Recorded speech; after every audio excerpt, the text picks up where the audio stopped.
Prayers for my trip the last few days. Had a great trip with 50 other folks from Waverly High School, most of them students, and we went up to New York. Joe asked me how it went. I said it went great. I just dropped the name Joe Malargio and got into all kinds of places. The cops just said, "Oh, come on in, sir. Sorry to get in your way." I didn't tell you what kind of places there were. But I appreciate your trip for sure. If you've been reading along with us on Sunday morning in Matthew, the last week and then into this week, you've gotten into what's commonly called Jesus' Olivet Discourse. There on the Mount of Olives, he's kind of breaking down for his disciples what the end times might look like. And if we've talked about that before, and it seems like, okay, it's almost like Revelation. Is he talking about the end of the world, or is he talking about Jerusalem, or is he talking about both? It seems to be a little bit of both, and there's plenty of things that you can see that are parallel to what we've been discussing here in Revelation. So hopefully you've enjoyed that kind of dovetailing in. It would have been nice, I guess, to do an aside. I just thought of it now to just focus on those couple of chapters tonight, but I should have thought of that a few hours ago instead of just now. Instead, we're going to pick back up where we left off in Revelation and keep going on that. So welcome to week number 11 of talking through Revelation. We'll be in primarily in chapter 12 tonight. We'll see if we make it on over into chapter 13. Let's do our quick review. I'm looking around and I don't see too many new folks, so I'll make this snappy. Apostle John has been exiled to the island of Patmos. We're not sure if it was during the reign of Nero, which would be the early dating of Revelation, or the later heavy persecution that went on in the 90s of Domitian. And so it's probably under one of those emperors. So that'll kind of factor in tonight. That's why I note that. So just keep in mind that discussion we had even on chapter 1 of the dating of Revelation even kind of being in question. Either it was early, probably sometime around late 60s, preceding the fall of Jerusalem, or it was later in the 90s. So vision 1 was Jesus among the lampstands. He ends up writing letters to churches. And then we're still on vision number 2, if we break it up that way. He's seen the throne room in heaven. The lion that is the lamb is able to open the 7-sealed scroll that is held by God. And so that is, of course, Jesus. He opens 6 seals. The 4 horsemen of the apocalypse of conquest, war, famine, death. And then in the 5th seal, we see the martyrs under the altar. And then we have earthquakes and a black sky. John then sees the 144,000. We talked about those possibilities, but then a great multitude of every tribe, tongue, and nation worshiping in heaven. Then the 7th seal is opened. A half an hour of silence happens. Angels are given trumpets. Incense is offered and mixed with the prayers of the saints. And then we have the trumpets beginning. The first 4 trumpets are blown. We lose a third of the earth to fire, a third of the sea to blood, a third of the fresh water to bitterness, and a third of the light. An eagle at that point flies through the sky, or as we talked about, it could have been a vulture. That's the same Greek word. A high-flying bird of prey or scavenger. So whether it's an eagle or a vulture, it's announcing 3 woes. 5th trumpet blows. The bottomless pit is opened. Locusts are released and attack people. We talk about what those locusts might be. 3 different possibilities there. The spiritual one of demonic forces. The literal one of locusts that had developed a taste for meat. Or the metaphorical one of possible description of modern military. And so all of that being woe number 1 that the eagle announced. The 6th trumpet then blows. We spent a couple weeks on that. 4 angels with a huge army. If you remember, it was 200 million. 2 times a myriad times a myriad. Was allowed to kill a third of mankind. There was no repentance as a result. We saw the angel with the small scroll. Again, that could have been Christ or it could have been an angel. The 7 thunders happened. John was not allowed to write them down. John was told to eat the scroll. Then we have 2 witnesses, were given authority for 3.5 years to prophesy, at which point the beast from the bottomless pit kills those or defeats those witnesses, and they lay for 3.5 days, only to be revived and then brought back up to heaven. Then John tells us that was the second woe, and then the seventh trumpet blows, we saw last week, and it's almost like closure on this. There's great worship in heaven about God reigning forever and ever, and then we begin some kind of new stuff tonight, but a lot of folks would wonder, and that's really the big question we have here, right? Is Revelation going in chronological order or not? And so we're going to kind of start a new section tonight. We're going to set these few chapters aside. Let's look real quick at our overview of Revelation. We had Vision 1 there in chapters 1 through 3.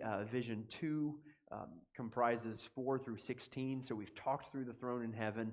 We finished the scroll with the 7 seals. And then last week we finished the 7 trumpets. And so tonight we're going to move to a division of the next 3 chapters that is the dragon versus the lamb, which I love that title because it doesn't sound like a fair fight, does it? And of course, as we know, it's not a fair fight, but not the way you'd expect. And so these next few chapters, chapters 12, 13, and 14, could be tucked up under the 7th trumpet. They could be just, here's stuff that's unfolding. It could be an interlude. It could be a restatement of what's happened. And what's even interesting, you wonder about the date, and we'll talk about that both tonight and maybe even the following 2 weeks, is when is this stuff happening? Because there's parts of it that you think, well, this happened at the foundation of the world. Or this happened at Christ's crucifixion, or is this stuff still yet to come? And so it really is kind of a step aside for the most part, or is it just a review of events we've talked about? That's the biggest question here. The dragon versus the lamb. When is this happening? When are these chapters unfolding? What's going on here? So with that in mind, let's jump into chapter 12. So the 7th trumpet has blown. We've seen worship in heaven. And we begin chapter 12 with this thought. And a great sign appeared in heaven, a woman clothed with the sun, with the moon under her feet, and on her head a crown of 12 stars. She was pregnant and was crying out in birth pains and the agony of giving birth. And another sign appeared in heaven. Behold, a great red dragon with 7 heads and 10 horns, and on his heads 7 diadems. His tail swept down 1/3 of the stars of heaven and cast them to the earth. And the dragon stood before the woman who was about to give birth, so that when she bore her child, he might devour it. She gave birth to a male child, one who is to rule all the nations with a rod of iron.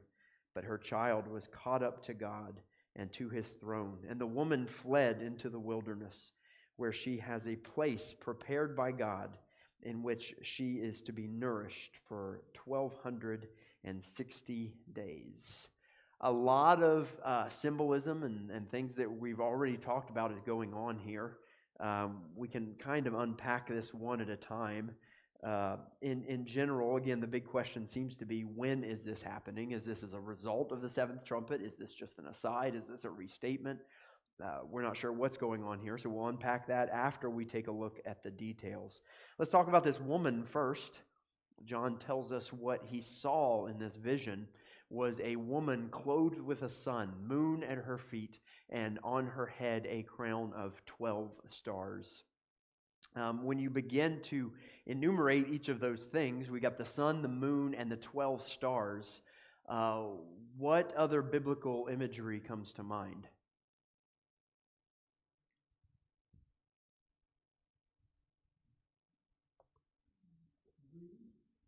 Joseph's dream. That's exactly it.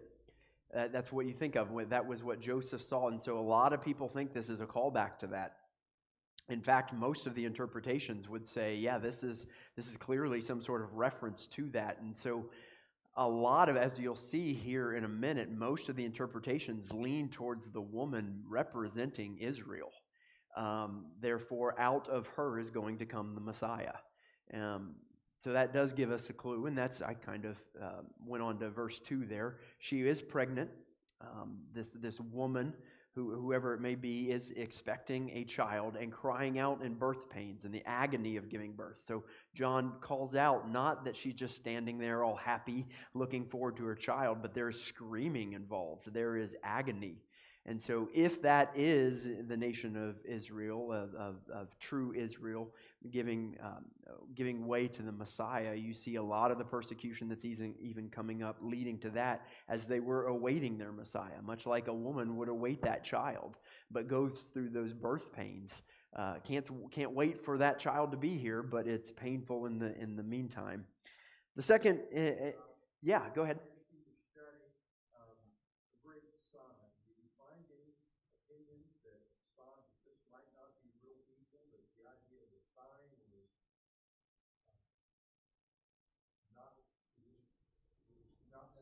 Well, I don't think anybody would see them as literal individuals. Like, this is not necessarily a woman, but they would all see it as symbolic. I mean, even the futurists who take everything as literal as possible would say this is symbolic. And so thus a great sign. Now, I did read something where somebody contrasted the fact that the woman is introduced as a great sign and the dragon is just another sign. But I don't know that there's much to make of that. The great dragon is the other character we meet here. We get some details. 7-headed, 10 horns in total, I think we're to take. That's not 10 horns on each head, but 10 horns in total. And then on his heads, 7 diadems and crowns. And so would point out, I read a lot of folks that pointed out that, do you remember what the lamb had on his head when John looked at he was told to look at the Lion of Judah, and he turned and he looked and he saw the lamb. Do you remember what the lamb had on his head? It was 7 horns. And so there is a lot of folks that kind of start to say, okay, it looks religious, or it looks promising, or it looks powerful, but it's not quite what the lamb was. And there might be something to that. We have 7 heads here. We've talked about that being the number of completion and totality. So here it would mean strength, and 10 horns would be power, the appearance of sovereignty, and then the diadems, of course, political power. And then we have this interesting event that a lot of people have read a lot into over the years, that the dragon's tail takes and sweeps out 1/3 of the stars and knocks them down to earth. What is the interpretation of this you've always heard?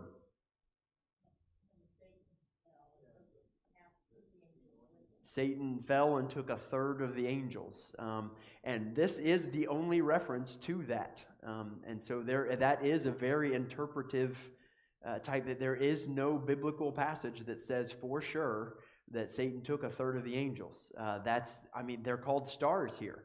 And once again, we've got other angels, but within this metaphor, you could have them be angels. So we don't really know. That is a bit of an interpretation. Are these angels becoming demons? Again, we're not sure. Look back to Daniel 8 with me, quick reference here. Daniel 8, chapter 10. Daniel's talking about the Babylon in general, but he also seems to, if you look at this, he seems to be talking about something bigger than just Babylon. It grew great even to the host of heaven, and some of the host and some of the stars it threw down to the ground and trampled on them. So there seems to be a reference even back in Daniel, as we will see a couple other apocalyptic passages from the prophecy of Daniel, pointing and seeming to be matching what John says in Revelation here. So you get some of the stars being knocked down here in Daniel as well.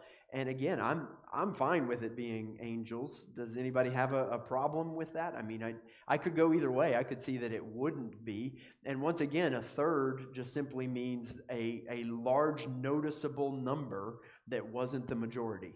And so it wasn't literally 1 out of every 3. Okay, I'll take you. It was just a large number that would have been noticeable fell. We're fine making that the angels. What was the main goal of the dragon here? At first, it was the child, right? It was to devour this child of the woman. And with that, we get a call back all the way back to Genesis chapter 3 to what is usually called the proto-evangelion, the very first appearance of the gospel, of God saying, this is what I'm going to do about this sin problem. And we see it in Genesis chapter 3:15 here. God is going through the curses of everybody that had a part in the fall here. The serpent, the man, and the woman. And to the serpent, he says, I will put enmity between you and the woman, and between your offspring and her offspring. She shall bruise your head, and you shall bruise his heel. And so even all the way back to the fall of humanity, you see some reference to this bigger picture spiritual battle of that God is going to punish this serpent through the offspring of the woman. And so again, we would see this as the very first prophecy of Jesus Christ. We find out then the woman delivers, and Merry Christmas. And we find out that the child is a male. And that starts to, at this point, we kind of suspect who this is, right? We're feeling this out, what's going on. Now, I don't know anybody that would say this woman was Mary as an individual. I don't know, maybe Catholicism would, I'm not sure. But most folks would say that's why they would say this was faithful Old Testament Israel, and that's the Messiah is coming out of faithful Old Testament Israel. We're told that that this child would rule the nations with a rod of iron, which sounds very militaristic, but if you look at the prophecies of the Messiah, that's what's said. Let's go all the way back to Psalm chapter 2, which we see as a messianic psalm. Let me just read a small portion here, verse 7. I will tell of the decree. The Lord said to me, you are my son. Today I have begotten you.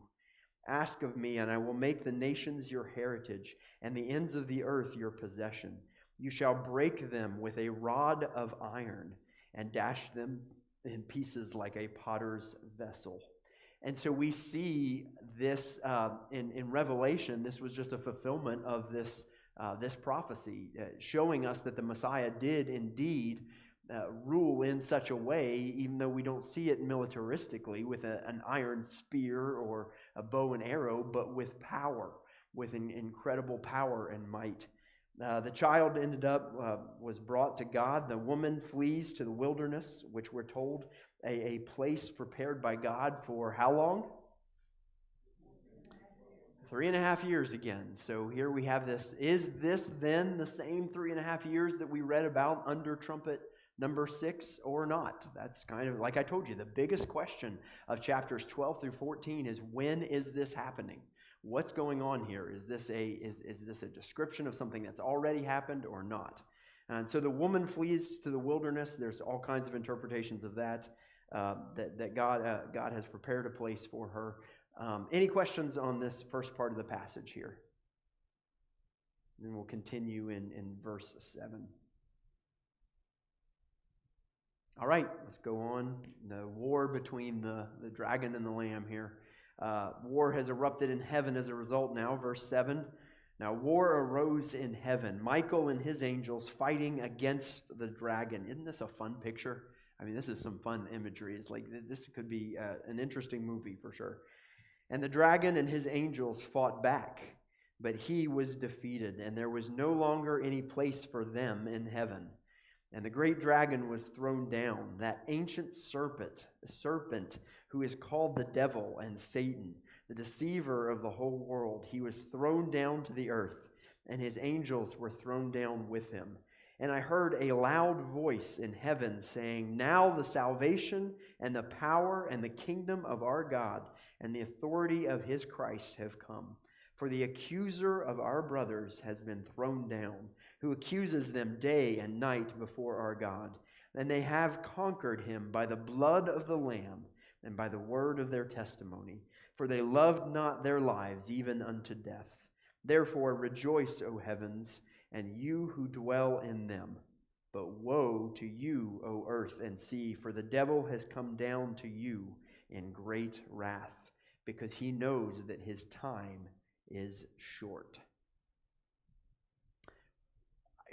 Again, like so many other passages, not necessarily clearing it up, but there are some details here that are pretty juicy, interesting but they keep asking that question. When is this happening? What is going on here? What is this battle?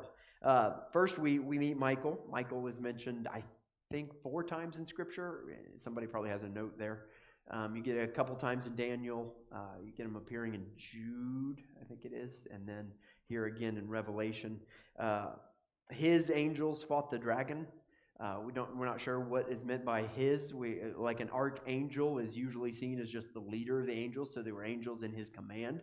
Or there's actually a few views that say Michael might be Jesus in heaven, and they are his angels. So for what it's worth. Let's look at one of those other appearances very quickly, Daniel chapter 12. At that time shall arise Michael, the great prince, who has charge of your people. And there shall be a time of trouble, such as has never been since there was a nation till that time. But at that time your people shall be delivered, everyone whose name shall be found written in the book. It is interesting to read Daniel, Ezekiel, Isaiah, and even the Olivet Discourse in Matthew in light of Revelation, isn't it? You start to see pieces come together. Not super cleanly, but you do see these things. And clearly Daniel seems to be talking not just about the same angel, but quite possibly the same event, that he's been given charge, and now he's going to be taking the nation. And so we learn about Michael, and then we find out the identity of the dragon. Finally, John gives us a clear answer instead of making us wonder, who is this red dragon? No obscurity here. In fact, he gives us 4 titles. What are the 4 different ways he identifies this dragon? Ancient serpent. So what comes to mind there? Genesis, all the way back. So that's great. Okay, check. That's who that was in the garden. Neat. That's nice. We got Revelation telling us for sure that's who that was. What is the second title? The devil. Did we miss one there? Yeah, no, devil. Which we see throughout Scripture as well. Next, Satan, a formal name there. And then finally, the deceiver of the whole world. So you've got the serpent, the devil, Satan, and the deceiver of the whole world. All of these we're now seeing in here in Revelation.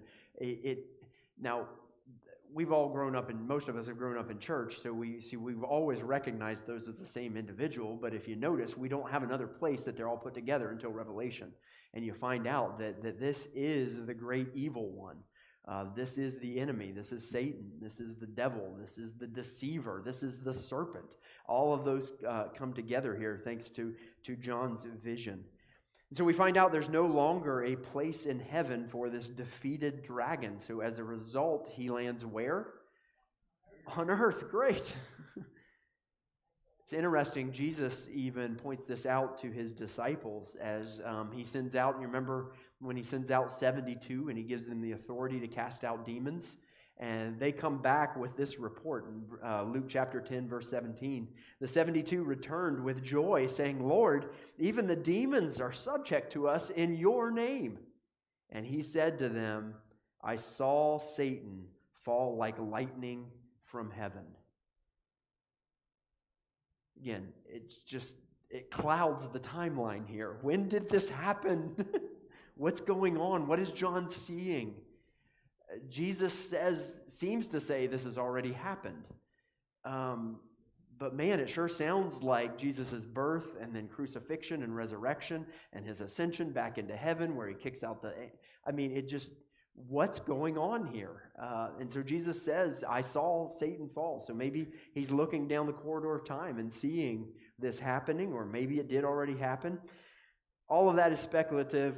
Here's what we do know. How was the dragon ultimately beat? Look back. What came before that? Verse 11. They have conquered him how? By the blood of the Lamb. That is absolutely beautiful. Just this lion that looked like a lamb that had been sacrificed, it was a result of that sacrifice that this great, I mean, can you think of anything? We've seen a lot of beasts. We saw an eagle, an ox, man. I mean, some great figures here, but can you think of anything more terrifying than a dragon? And yet, the sacrifice of the lamb is ultimately what beats this dragon.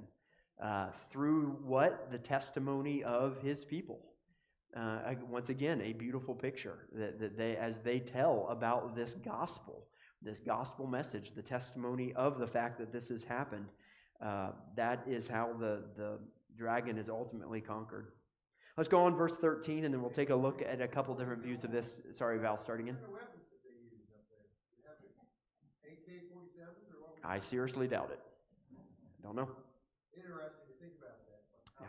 That battle was in. Well, it seems to be in the spiritual realm, which we can't even fathom, because all that can come to our mind is spiritual tools or physical tools instead of spiritual ones. We don't think, what does a spiritual weapon look like? How does it work? But that seems to be what this battle is.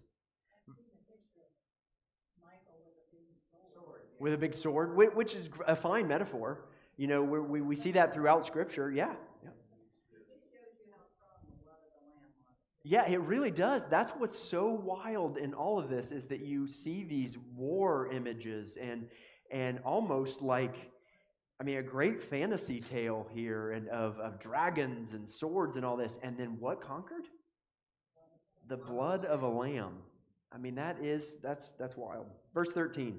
When the dragon saw that he had been thrown down to the earth, he pursued the woman who had given birth to the male child. But the woman was given the 2 wings of the great eagle so that she might fly from the serpent into the wilderness, to the place where she is to be nourished. You ready for this? For a time and times and half a time. The serpent poured water like a river out of his mouth after the woman, to sweep her away with a flood. But the earth came to the help of the woman, and the earth opened its mouth and swallowed the river that the dragon had poured from his mouth. And the dragon became furious with the woman and went off to make war on the rest of her offspring, on those who keep the commandments of God and hold to the testimony of Jesus. And he stood on the sand of the sea. We'll maybe pick that up again tonight and see what he's going to do on the sand of the sea here in a minute. But let's talk about what we saw here. The dragon pursues, has been kicked out of heaven, ends up pursuing the woman on earth. So if you remember, the woman ran away after this childbirth. The woman went away to the wilderness, and we see kind of a restatement of that here as the dragon pursues her there on earth. The woman hides in the wilderness for how long? 3.5 years. In this case, we've got our third different way of saying 3.5 years that we saw last week, if you remember, in Daniel. A time, a times, and half a time. So we believe that to be, once again, 3.5 years. We'll look at that interpretation here again in a second, but that also makes you wonder, when is this happening? Because we were just announced in that 6th trumpet of, the witnesses were given a testimony for that same amount of time. The beast was there for that amount of time, the beast out of the pit. It just makes you, is John referring to that same time, that same 1,260 days, that same 3.5 years, that same time times and a half a time, or not? So we'll see a couple interpretations here in a second. Serpent ends up attacking with a flood, but this is when the earth then is personified. And so we're pretty sure that this is metaphor. The earth is swallowed up. It seems like God is saving it here. Don't think the earth comes to life and comes to the rescue of the woman, but that's how John words it. The earth swallows the water. And then we're told that the woman had other offspring. And so the dragon turns his attention to them. And so that's basically the story that we see here in chapter 12, this part of John's vision. Any other thoughts before we look at a few of the different interpretations here? We'll see that as we look at these other interpretations, but I mean, some are going to say it's Israel, some are going to say, yes, it's the church.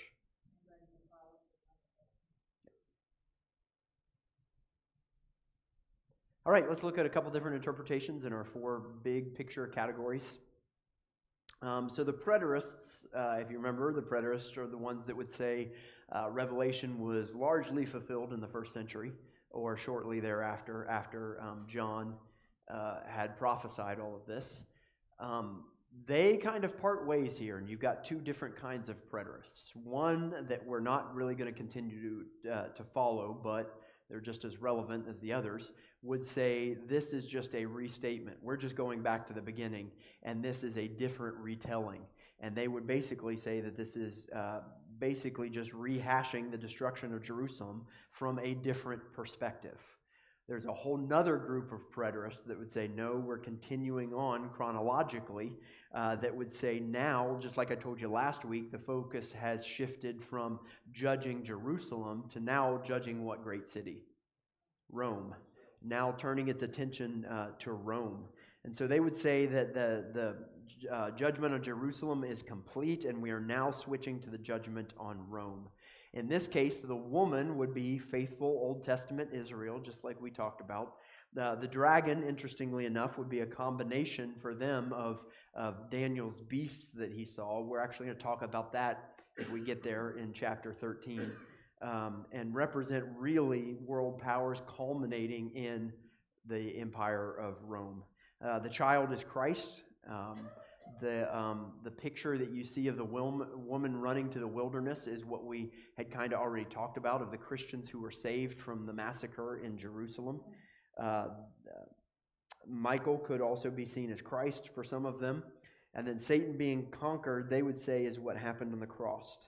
And no longer is he the accuser, but now who is his focus? It is the church, the rest of the woman's offspring. So you see kind of a shift there of the woman being Old Testament Israel, delivered the Messiah, and the rest of the offspring is those of us as believers. And so, there's surprising amount of agreement between the four views on this. As you'll see. So that was a preterist view. The historicist, if you remember, for the historicist, last week we kind of left it they're up to the point of the Reformation in church history. A historicist sees Revelation being fulfilled throughout church history. And so we were up to the time of the Revelation. However, this section for historicists is just an aside that is a restatement of everything that has happened. This is not ongoing. We'll pick that up with the 7 bowls here in a few weeks. For them, this is just a restatement, a picture of what is happening. And so the woman is the true church, and the dragon is representative of the leaders of persecution, any leaders of persecution that have happened throughout that early church age, throughout the Roman period, on into the Reformation, with Satan as their ultimate leader. If you remember their math, they're holding to that. This time was 1,260, how long? Not days, but years. They're using that math where every day in Revelation equals a year in our terms. The futurist view would still hold, most of them at least, would say that these events are future. Some do waver on this a little bit. They would say, again, that the woman is Israel, the child is Christ, the dragon is Satan, with possible further designation as a world power. Could be Rome, could be manifested through a world power. But this is where they get a little different here. The 3.5 years then, anybody know for the futurists? Most of them would say this is not the same period that we just talked about, but the second half of what they call the last week of Daniel, the 7 years of the tribulation. And so the first half they just call the tribulation usually, and then the second half would be called the Great Tribulation. And so they would see this as turning the page into another 3.5 year period where things are going to get even worse. That's when the bowls are going to come in. And so they really see a divider here between chapter 11 and chapter 12. After that 7th trumpet, things changed. So again, you've got within your futurist views, you've got disagreement on whether or not the church is still here, right? So if this is the second half of the tribulation starting, then all you mid-tribbers, we're already gone. But the post-tribulation folks, we're still going to go through this. And so that does kind of leave a question then, who is the woman's offspring that's continuing to be pursued? That's kind of a question here for them. And so it's predominantly about God saving, Val, you said it, Israel. The focus here is not going to be on the church, because for most futurists, the church isn't around right now. It's going to be a focus on God redeeming ultimately his people, Israel, in this time. Futurists can get a little interesting here. Just one fun one with Hal Lindsey. Some of you have probably read some Hal Lindsey stuff. He goes so far in his details in this to identify the eagle that carries the woman Israel out as the United States, helping Israel to escape during this time, because the eagle is symbolic of the United States. So, for what it's worth. Finally, the idealist is probably the easiest one to say yep to in this, because for them, this is a spiritual battle in heaven between Satan and Jesus. It's the dragon versus the lamb. It's an overview of salvation history. And you know, idealists have kind of gone through this already. We see a lot of repetition here, so that we have really no problem with them saying this is just a restatement of good versus evil. And you see this, and so what you see is Satan's defeat on the cross. The delivery, the incarnation of Christ, and then ultimately his defeat on the cross. And so they don't worry as much as the rest of us do about, when is this happening? Because it's not about when. It's about what's going on. This is the big picture of good versus evil. And honestly, on this one, I find that very comforting. I find it very comforting, not trying to shoehorn it into some sort of timeline of when this is going to happen. So maybe this is just a few idealist chapters where we're taking a little break. I don't know. But it is a beautiful picture of that. Well, I think I said it back at Christmas time, right? That I had some friends that now put a red dragon in their nativity scene to give that picture of the cosmic battle going on here that happened even at Christmas time as Christ was incarnate into man.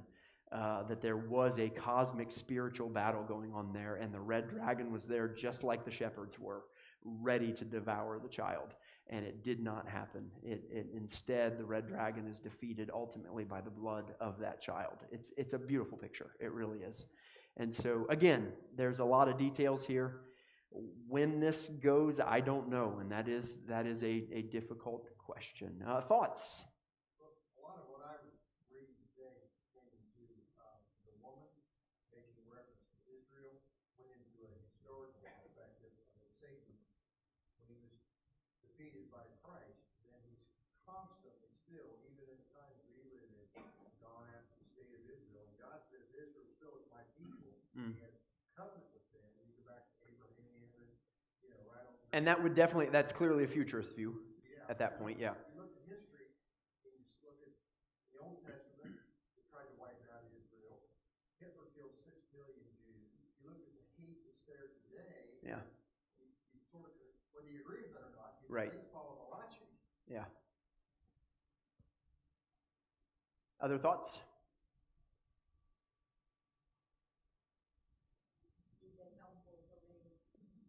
Oh, really? Oh, okay. I figured I just muddied the waters. I do.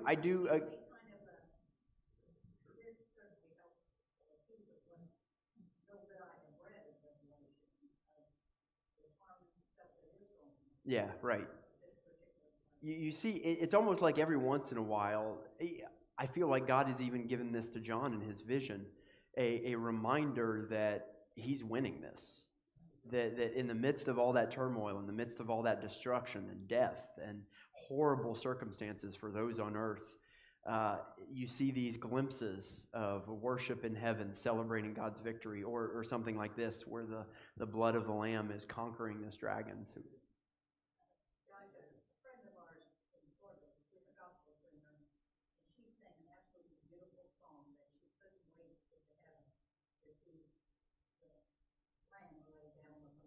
Mm-hmm. Yep. Don't, yeah, absolutely. Can't wait to see that for sure. And I do think this gives us a picture with this difficulty. You guys see the difficulty in chronology that I'm having as you read this? It's like, wait, this really feels like it's about Christ's ministry, but that's already happened. And even Christ references he saw Satan fall. So does that mean it happened even before that? And I think you start to get a glimpse that God is outside of time. He's not really on we're subject to time and decay and all that. God's not. He is eternal. He's outside of time. And it really does, like I said, I like the idealist view here that it's not about the win. It's about the fact that this is the bigger picture. This is what's happening. Just a simple synopsis. Really, it's over. Battle's been won. And the battle's been won. Yeah, absolutely. Yeah. Our way of thinking, it's not. So I like your interjection of it's outside of time because it changes the whole.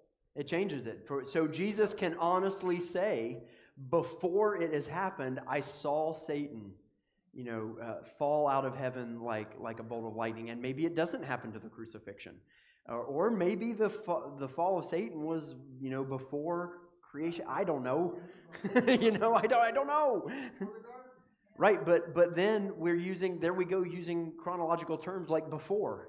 And that's making God subject to time. And okay, my mind just blew up. Yeah.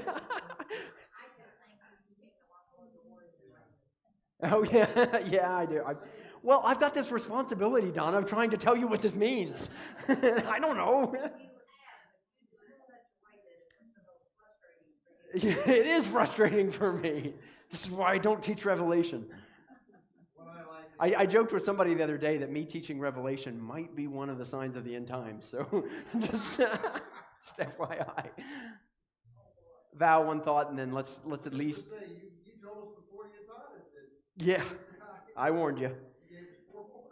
Let's see what the dragon is doing on the side of the sea here and introduce this next scene, and then we'll pick it up here next week. So chapter 13, verse 1. And I saw a beast rising out of the sea with 10 horns and 7 heads, with 10 diadems on its horns and blasphemous names on its heads. And the beast that I saw was like a leopard. Its feet were like a bear's, and its mouth was like a lion's mouth. And to it the dragon gave his power and his throne and great authority. One of its heads seemed to have a mortal wound, but its mortal wound was healed. And the whole earth marveled as they followed the beast. And they worshipped the dragon, for he had given his authority to the beast. And they worshipped the beast, saying, "Who is like the beast, and who can fight against it?" And so, quick pause there, keeping in mind this is now the second beast we have seen. I guess technically we saw 4 beasts in heaven too, but I'm not counting those. We saw a beast last week come up from where? Out of the pit. This beast is coming up out of the sea. And so, are they different beasts? I mean, I lean towards yes, but again, if this is a restatement still of something that's happened, maybe it is the same beast. I don't know.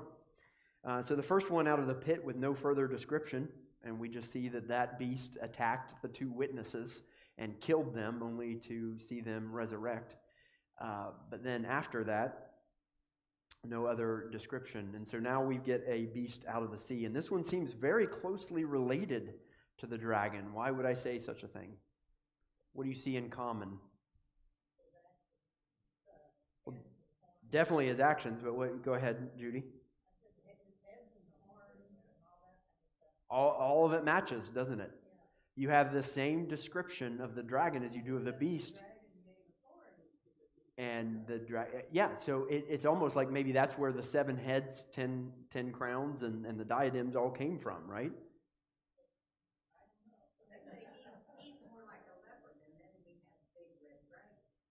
So you've got 2 clear, distinct things, right? Everybody agree with that? Or do you think this is the same thing? It seems to be 2 things, because one thing is giving authority to the other thing as it comes up and is maybe even created out of the sea. I don't know. Or it joined. I don't know what's going on here. Verse 5 then, and the beast was given a mouth uttering haughty and blasphemous words, and it was allowed to exercise authority for, anybody want to guess how long? 3.5 years. In this case, 42 months, the fourth different way we've had to describe this amount of time. It opened its mouth to utter blasphemies against God, blaspheming his name and his dwelling, that is, those who dwell in heaven. Also, it was allowed to make war on the saints and to conquer them. And authority was given it over every tribe and people and language and nation. And all who dwell on earth will worship it. Everyone whose name has not been written before the foundation of the world in the book of life of the Lamb who was slain. If anyone has an ear, let him hear. If anyone is to be taken captive, to captivity he goes. If anyone is to be slain with the sword he must be slain. Here's a call for the endurance and faith of the saints. Right there is probably your so what, if you're looking for one tonight, that in this cosmic battle that we see unfolding, whether it's happening chronologically or this is just a big view of what is going on, this is a call for endurance and faith. It's a call for all those that trust in the Lamb and His blood. That it's a call for endurance and faith. So I think that's a great reminder for us tonight, isn't it? The fact that this beast is coming out of the sea, almost all scholars agree that the sea in Jewish apocalyptic literature is a picture of the Gentiles. And so this is most likely a Gentile government. It's also interesting, I promised you we'd take a quick look at Daniel. Let's look at Daniel's beasts real quick in chapter 7, because it's pretty interesting. Verse 2, Daniel declared, I saw in my vision by night, and behold, the four winds of heaven were stirring up, what? The great sea. And four great beasts came up out of the sea, different from one another. The first was like a lion and had eagle's wings. Then as I looked, its wings were plucked off, and it was lifted up from the ground and made to stand on 2 feet like a man. And the mind of a man was given to it. And behold, another beast, a second one like a bear. It was raised up on one side. It had 3 ribs in its mouth between its teeth, and it was told, Arise, devour much flesh. After this I looked, and behold, another like a leopard, with 4 wings of a bird on its back. And the beast had 4 heads, and dominion was given to it. After this I saw in the night visions, and behold, a 4th beast, terrifying and dreadful and exceedingly strong. It had great iron teeth. It devoured and broke in pieces and stamped what was left with its feet. It was different from all the beasts that were before it, and it had 10 horns. I considered the horns, and behold, there came up among them another horn, a little one, before which 3 of the first horns were plucked up by the roots. And behold, in this horn were eyes like the eyes of a man, and mouth speaking great things. Not a one-to-one relationship, but there is some incredible similarities here. Most folks would agree when you study Daniel, which we did, I think, a couple of years ago. We took a look at these prophecies of Daniel. Everybody seems to agree that this is an unfolding of the Babylonian Empire giving way to the Persian and Mede Empire, and giving way to the Greeks, giving way to Rome, and ultimately Rome being that 4th beast. And so what is interesting when you compare this then to what we see in Revelation, what kind of similarities do you see? First of all, the types of animals, right? Very similar. Did anybody happen to be counting heads and horns? 7 heads total, right? Because the third one that came up like a leopard had how many? 4. You add to that the 3 other beast heads, you got 7. And then the 4th beast had 10 crowns, or 10 horns, excuse me. And so a lot of people have said that this might be a very similar vision, and what John is seeing is the culmination of these beasts. It's just a little different. And so with that in mind, let's close real quick by looking at the interpretation of these beasts, this particular beast. Because it's a Gentile empire, because it so closely matches Daniel's vision, and especially that 4th beast, there's a lot of agreement here. Preterists, it's the Roman Empire. It's clear. Even some of these details, they would even go so far as to say It's specifically Nero and his persecution. And so a lot of them would say this is kind of a restatement of what's happened. The historicists, they think the beast is the Roman Empire. Third, futurists, this is fun.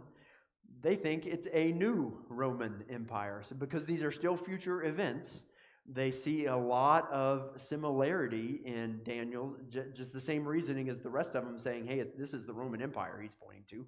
The futurists would say this is a revived, something very similar to the Roman Empire. And then the idealist would once again just kind of generalize this and say that the beast is basically a governmental, political incarnation of the dragon, of Satan himself. It's political systems, it's personalities that are constantly carrying out the work of the dragon. And that's the symbolism that you see. It is, yeah, you can see that today. You can see that going for sure. So that's where we'll pick up next week.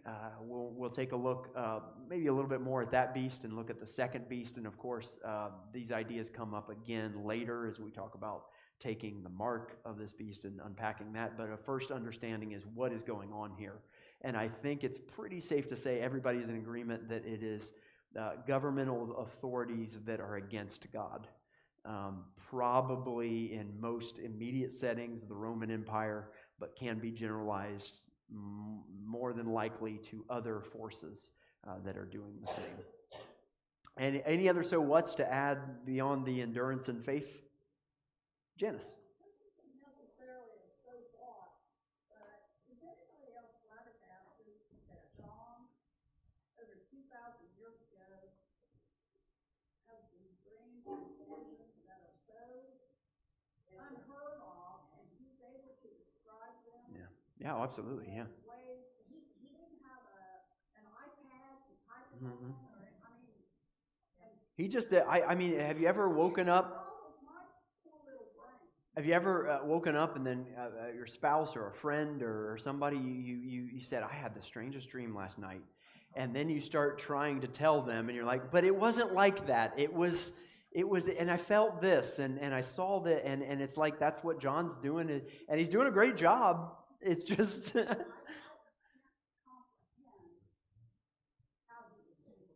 yeah. And I think the other thing, Janice, that we're seeing is, I don't know about you guys, but as we look at these other different views, I guess I'm not smart enough to refute one against the other, that you're starting to see these layered meanings, that this is just this living vision that God gave to John of all kinds of different things happening here, of the judgment of God versus evil. Anything else? Yeah, Dan. I was just reminded of chapter 1, verse 3 at the beginning. Mm-hmm. Take a step back, and we humanly have this desire to know it all. The knowledge of good and evil, right at the beginning of time. We want to know it all, but this promise that's written right at the beginning says, "Blessed is he who reads." Yep. It doesn't say understand. We want to. Yep. And those who hear the words of the prophecy and receive the things which are written in it. That's a good word. We camped out on that one that first week because it's like, this is the value in this. We're supposed to read this. Yeah, we're. Not to give up. Not to give up. We need to read it. Yep. And as we live life, the future. And so that's a good point, Dan. What if the value in Revelation is not understanding it, but chewing on it, of reading it, of constantly embracing this mystery, and still seeing, okay, what's clear is a lamb just kicked a dragon's butt through sacrifice, it just, and the clear things stick out. And then there's cloudiness, and then it's clear again. And every time it's clear, it's God is winning. It's the confirmation that it is so much different than human literature. Yeah. Living and active, and the prophecies from Daniel, this confirms that this is a word that is not from human mindset. Yep. And yet it's truly points us to God can make it. Absolutely. Yep. Well said. Fearfully. Yep. God. Yeah, definitely. I think verse 8. Oh, I was pointing to Donna, but she raised her hand, Val.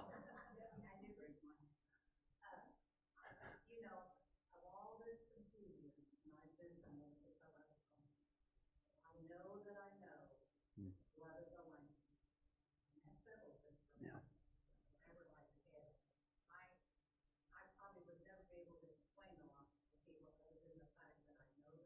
Yep. And I do think, I mean, we've talked about the haziness of so much of this, but like I said with Dan's comment, there are passages like we saw today. I get what happened. I can't tell you all the details, but we just saw a lamb defeat a dragon, and I get that. I know what happened there. I know what that means. Like you said, beyond a shadow of a doubt. I might not know when, and all these other details, and what these 10 horns mean, but I know what happened. I understand it. Yeah. Val? Well, just verse 8 here in this 13th chapter that amazes me. Written from the foundation of the world in the book of the Lamb. Before the foundation of the world. And that's where, again, if you look at these scenes, you kind of see that timeless nature that I'm talking about. It's not subject to time, that this was already done. That's big. Before our minds explode, let's pray. Dear Heavenly Father, thank you for this great work. And as Dan has shared with us, the reminder that we've said multiple times that there is such value in reading this. And so help us to remember that even as we attempt to understand and to see things and to be wise. And as John said, just like Jesus would have said, he who has ears to hear, let him hear. And so God, help us to hear what we need to hear in this. And tonight we saw an incredible victory that we know when it happened. We know how it happened, at least. And that's what we're celebrating this week. And what we talk about this Friday night as we gather in the same room to talk about that very blood of the Lamb. Help us to remember Revelation, but yet look forward to Revelation, because we're outside of time in this, to see what it is that this blood has done as it defeats this dragon.